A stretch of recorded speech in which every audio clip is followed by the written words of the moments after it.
Hi, my name is Lily Wathen. I am joined here today with McKenna Forwood and Anastasia Lasovska.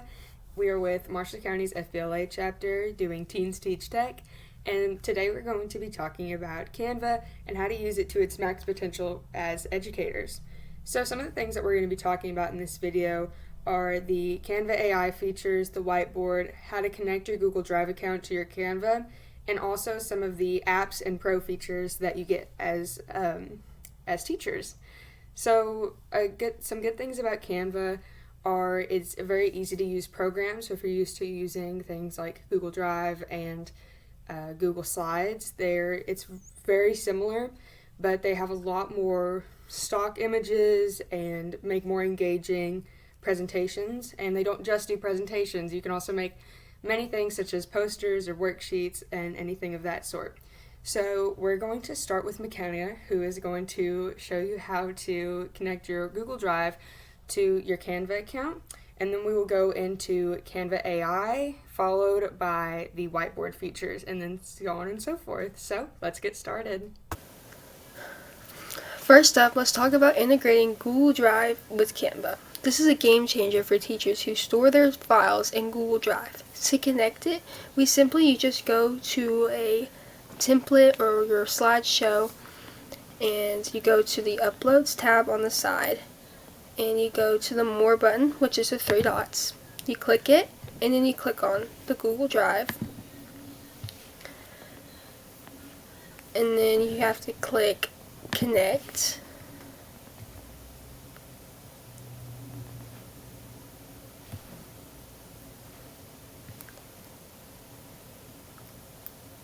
And then it should pop up a sign-in screen, which then you would then click on your name, your email, you click continue. If it asks you to put your password, you put your password.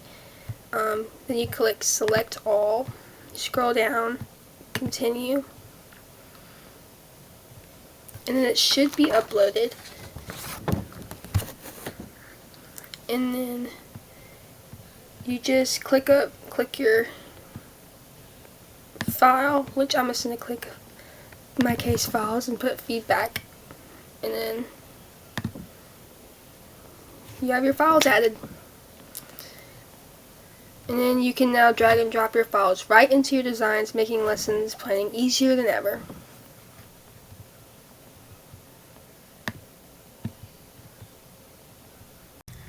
Okay, so now we're going to be talking about Canva AI and how to use it to its full potential.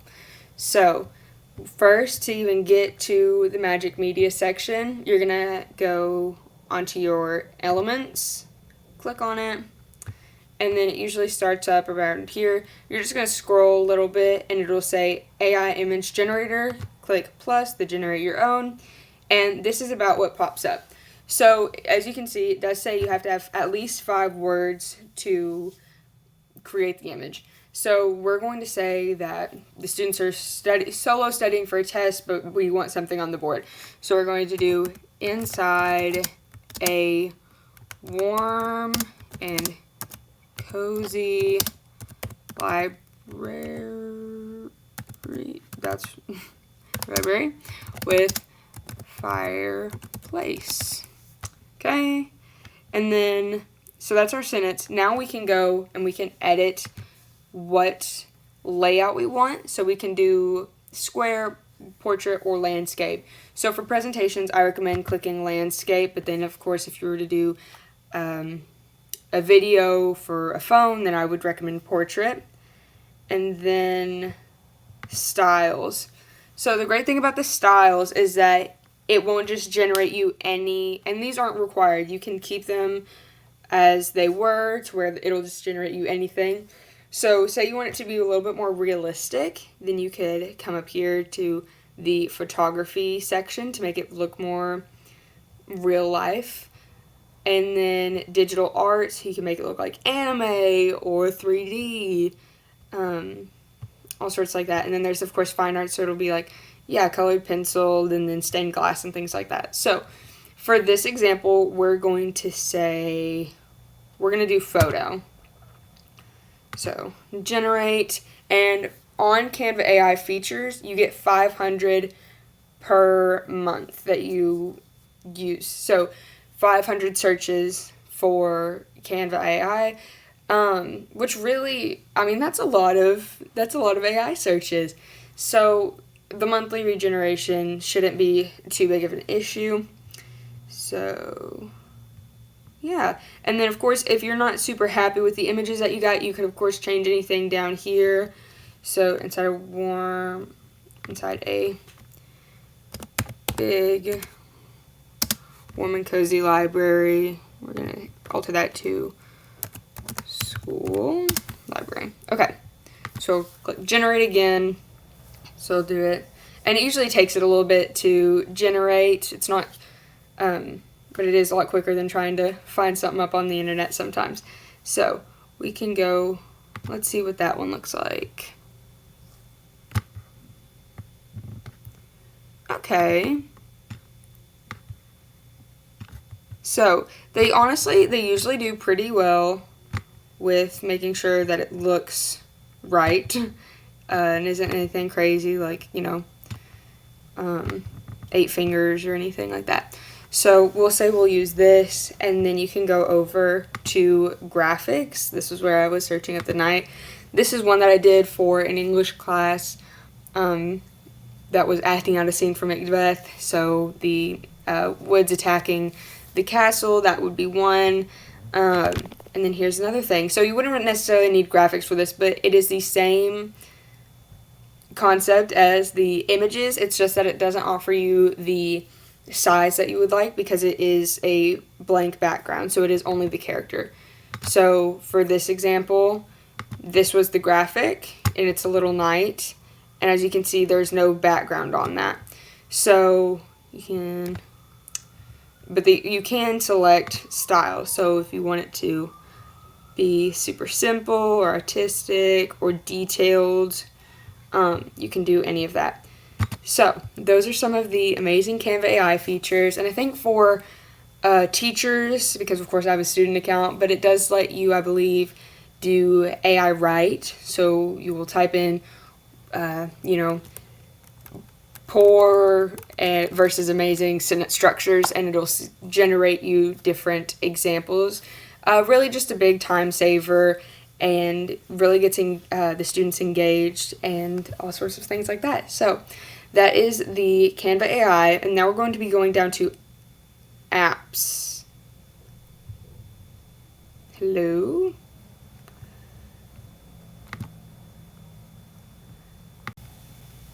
Okay, so now we are going to be talking about the different apps that you can use in Canva. So how you do that is it starts off, you usually start at design, then you scroll down to the very bottom and you see apps. So we'll give it a second to generate. Alright, so some of the things you can do, there's all sorts of stuff. So you can get different letters, different fonts. Here's a different AI generator, an image generator like I just showed you from the previous one, but all of these can be used in Canva. So you can make different charts, photos, all sorts of different things. So like a QR code, you click open, and then you enter in a QR code that you would like, see what the different customized things are. And then you would generate the code and it would appear on your Canva presentation. So that is some of the different apps that you can use. So that is down here. So if there's any features that you're thinking, man, I would love to, Canva's so cool, but I can't have this feature.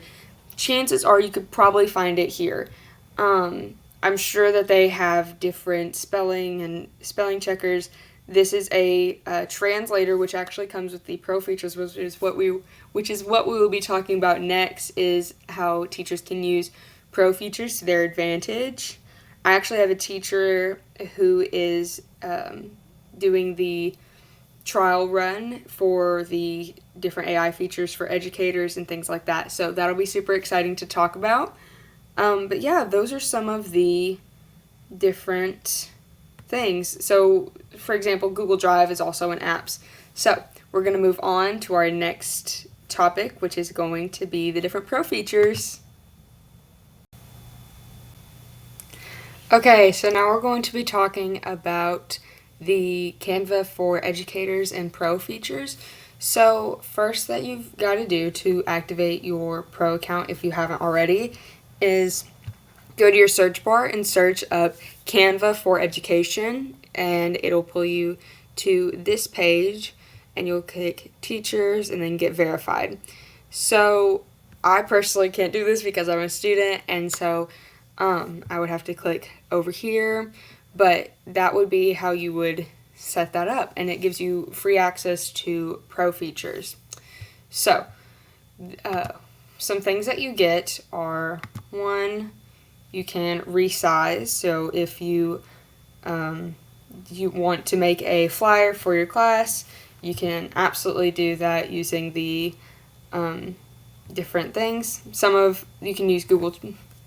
You can use Translate, which is another Pro feature, which is very nice. Some designs. So, as you may know, if you have background experience with Canva, is that all of the best templates are premium usually. So you can look up all sorts of different premium templates to use. So here are some from ones that I've used in the past. And if it has that little edu right next to it, it means that it is included with my education plan as a student. But of course, it may be different for educators. So some other things in Elements, if you have history with those, then you search up something. So from previous experience, we'll go disco ball, go to graphics, see all, and then as you can see, a lot of these have the edu mark on it, but some of them have, if I can find it, I think it's because I was using my personal account when I did that, but all of these would originally be premium, but we now have access to with the school emails, which is very nice. So Canva is a big help for education. It loves to promote and help out, so that's really great. Some of the features that it has, that I know of, is it will AI generate lesson plans for you if that is something that you would be interested in. All sorts of different things. So another one is brand. So this is something that you talk to admin, I'm sure teachers, but so Marshall County colors, for example, and that would mean that it would always show up in, so you could put like they can input the Marshall County font in there, and then whenever you go to text, then that would be a option for your different things. Another fun little feature is you can remove or add backgrounds, which I find very interesting personally. So we'll go to photos, see all. We'll just go to trending. We'll click that one. Okay, awesome. So what you're going to do is you come over here, more. You can also add little comments. So on the whiteboard feature, which Sia is about to show you, that is something that I know has been helpful on NTI days for bell ringers and things like that, using that feature. So you'll come over here. Oh, sorry. Animate. So you can do all sorts of things with Animate already, but if that's not a feature that you've seen before yet, then you'll come over to here. Oh, background mover. There it is. I'm sorry. I was looking for it. So this is a premium feature that we get free use of. So kind of like how we do the graphics where it already comes without the background, we can still use that with the photos that we find. Or if you decide to input a personal photo, say, your intro question is how was your weekend, and you want to put a picture of your dog, then you can remove the background around that and just have it set up like a graphic, which I know is maybe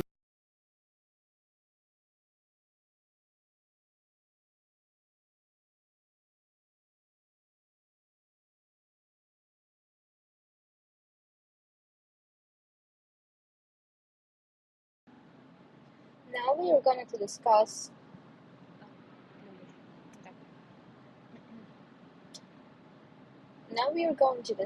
Canva's Whiteboard. Whiteboard is an interactive tool that makes brainstorming and collaboration much easier. This feature allows you to create digital brainstorming boards, flowcharts, and even drag and drop sticky notes. It's great for class discussion, group projects, or concept mapping. So first, let's see how we can find it. The easiest way would be picking Whiteboard on here out of this list. Another way, you can just simply search it up.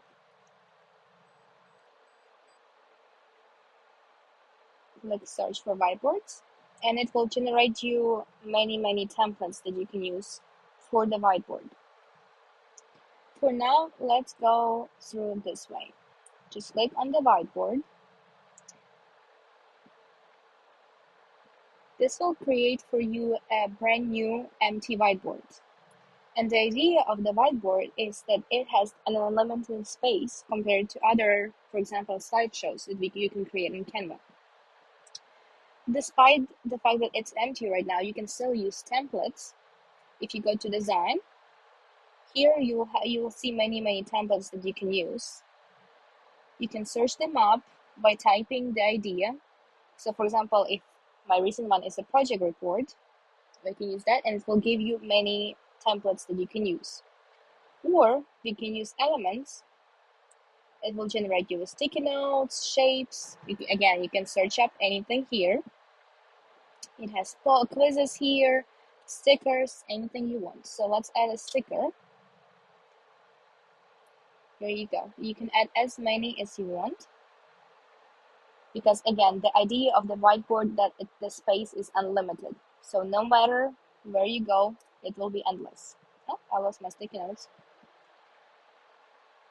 So you can share a whiteboard with as many people as you would like to, which makes this concept great for class discussions.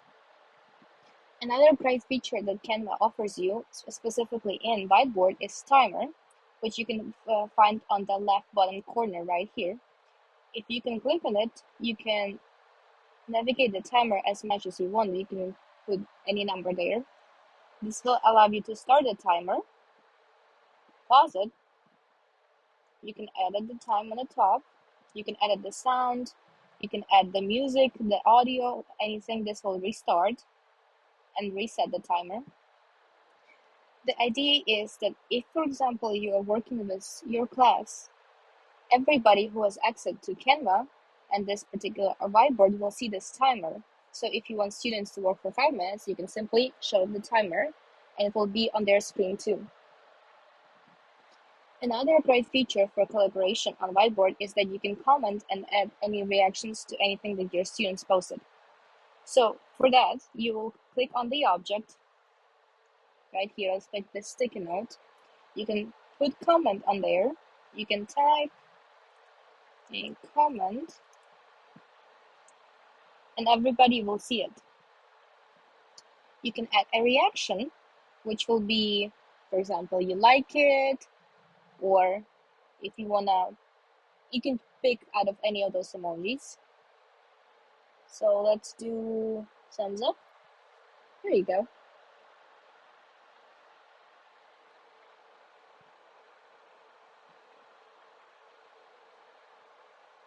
You could also delete any comments, or you can reply to other people's comments. So next to an object or an element on the whiteboard, you could see those reactions down here and comments, which will correspond to the people who left them. So let's pick our comment. See, you will have it on the top right of your screen. You can reply to your comment or any other person's comment by simply again typing something. Let's say, good job. Here you go. You can also leave a reaction to the comment. So if you have a comment right here, if you press on 3 dots, you can edit it, you can delete it, or you can add a reaction, again, using many emojis down here.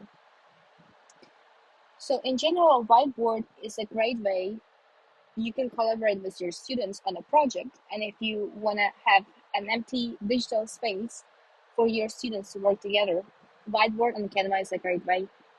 Thank you.